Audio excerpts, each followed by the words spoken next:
Sama seperti film Argo yang ada di video sebelumnya, 13 Hours, The Secret Soldiers of Benghazi, juga merupakan film tentang penyelamatan pekerja Amerika yang ditugaskan di luar negeri.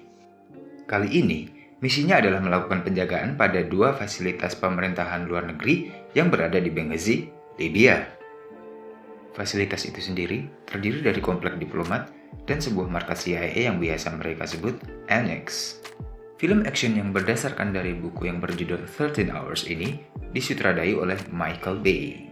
Sutradara yang sukses dengan film-film box office-nya seperti Armageddon, Pearl Harbor, dan Transformers movie series. Seperti yang sudah kita ketahui bersama, terjadi konflik perang saudara di Libya. Konflik ini bermula sejak tewasnya Muammar Gaddafi pada Oktober 2011. Setelah tumbangnya rezim kejam Muammar Gaddafi dan sejumlah kelompok bersenjata dan suku-suku di Libya terpecah belah, mereka membekali diri dengan senjata yang saling mereka perebutkan dari gudang-gudang senjata Muammar Gaddafi. Ketika negara-negara lain menarik para dubesnya dari Libya, Amerika yang memang senang mencampuri urusan politik negara lain justru membiarkan dubesnya berada di sana. Bahkan, untuk mengawasi penyebaran senjata-senjata itu di pasar gelap internasional, mereka juga masih mempertahankan markas rahasia CIA yang biasa mereka sebut dengan Annex tetap beroperasi. Untuk menjaga markas rahasia CIA mereka di sana, CIA merekrut 6 orang mantan tentara dari kontraktor militer bernama Global Response Staff atau GRS. Mereka adalah Jack Silva, Tyrone Woods, Chris Parenteau, John Tegan, Mark Chist, dan Dave Benton. Film ini dimulai ketika Ron menjemput Jack yang baru saja tiba di Libya. Tidak seperti menyambut kedatangan artis K-pop yang penuh dengan sukacita.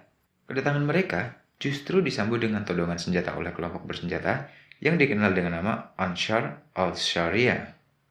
Go ahead, look up. You see the drone? No? That's alright because the drone sees you. Setelah berhasil lolos dari hadangan, mereka langsung menuju markas.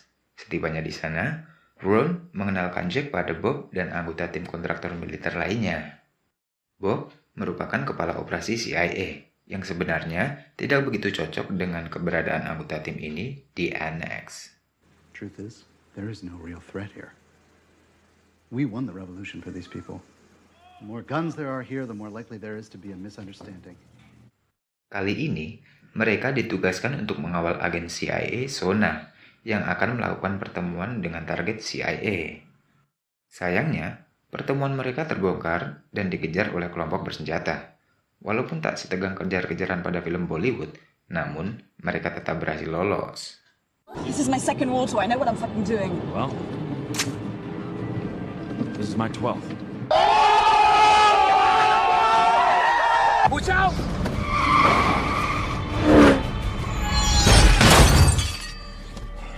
5 minggu kemudian, Ron memutuskan untuk membantu pasukan GRS lainnya yang bernama Glenn. Glenn Doherty, yang selama ini ditugaskan oleh GRS untuk mengawal diplomat Amerika, meminta Ron untuk membantunya. Dia merasa penjagaan untuk dubes Amerika Christopher Stevens kurang ideal di situasi konflik saat ini. I have been persuaded, in an abundance of caution, to remain inside the compound walls all day, given the 9/11 anniversary. So, no drivers needed. Tepat pada tanggal 11 September 2012, di hari peringatan tragedi 11 September di WTC, terjadi serangan dari kelompok bersenjata di komplek diplomat. Dengan personel security seadanya, mereka mengirim dubes ke ruang persembunyian, sambil mencoba bertahan dari serangan kelompok bersenjata. You let them take that consulate.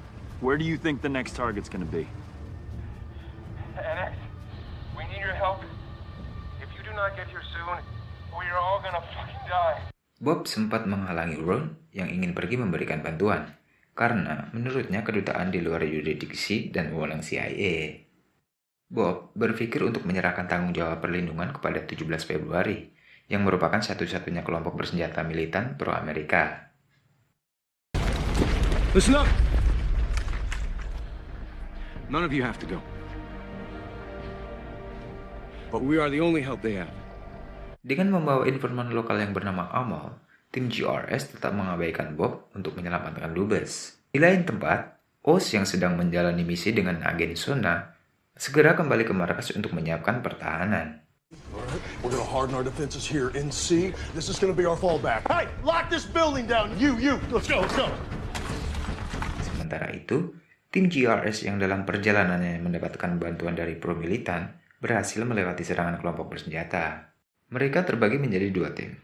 Tanto dan Boone ditemani dua orang dari pro-militan, sementara Ron, Jack, dan Tig menyusul dari sisi lain. Drop that tactical. We're dead.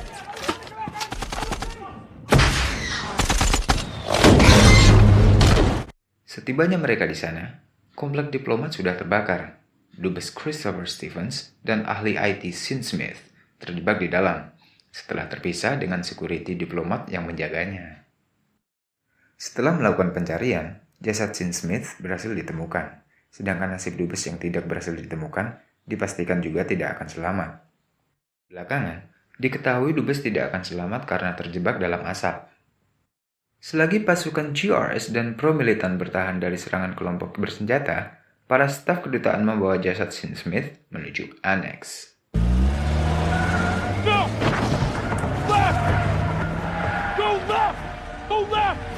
Left! Perjalanan tidak mudah. Mereka diserang habis-habisan oleh kelompok bersenjata, walaupun akhirnya mereka semua tiba dengan selamat. RPG!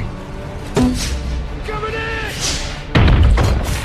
Many minutes later. Let's go shut the gate!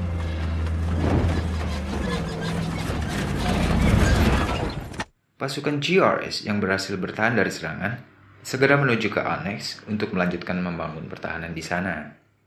Meskipun Bob berpendapat lebih baik evakuasi sekarang, tetapi itu tidak akan mungkin.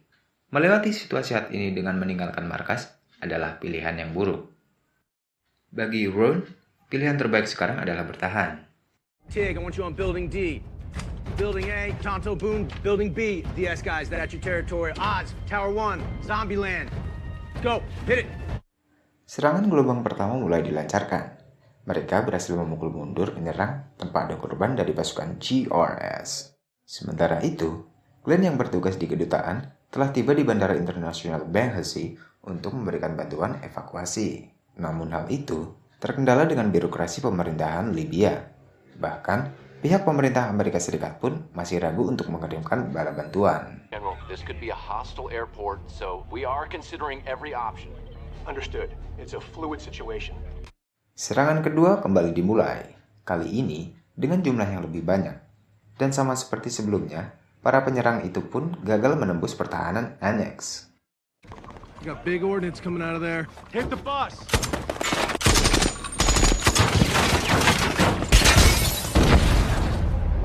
Glenn akhirnya berhasil berunding dengan militer Libya, dan dia segera menuju aneks.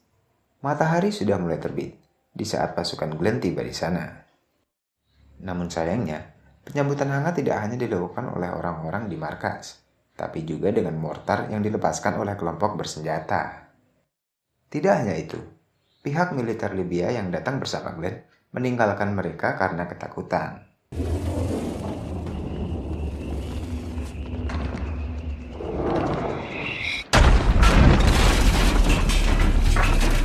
Dalam serangan mortar itu, banyak korban terluka. Bahkan, Glenn dan Ron ikut tewas di tempat. Harapan mereka keluar dari sana hidup-hidup mulai menipis.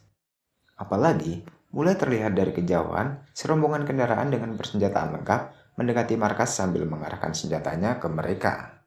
Namun ternyata, mereka datang untuk memberikan bantuan. Oh, Lord. Oh, Jesus. Guys, I think they're with us. Kecuali dengan Amal yang memilih untuk pulang ke rumahnya. Seluruh anggota CIA yang selamat dan Oz yang terluka serius pulang dengan pesawat pertama. Dan anggota GRS yang lain menyusul dengan pesawat kedua sambil membawa jasad yang tidak selamat. You know what about us? Huh? The odds were 1,000 to 1 easy. What do we get? We get to go home. Ketika perang terjadi, yang menderita adalah kedua belah pihak. Tidak ada yang benar-benar menang. It doesn't matter what war we are talking about. You will find the winners there. Both sides will lose. Adios amigos. See you later guys.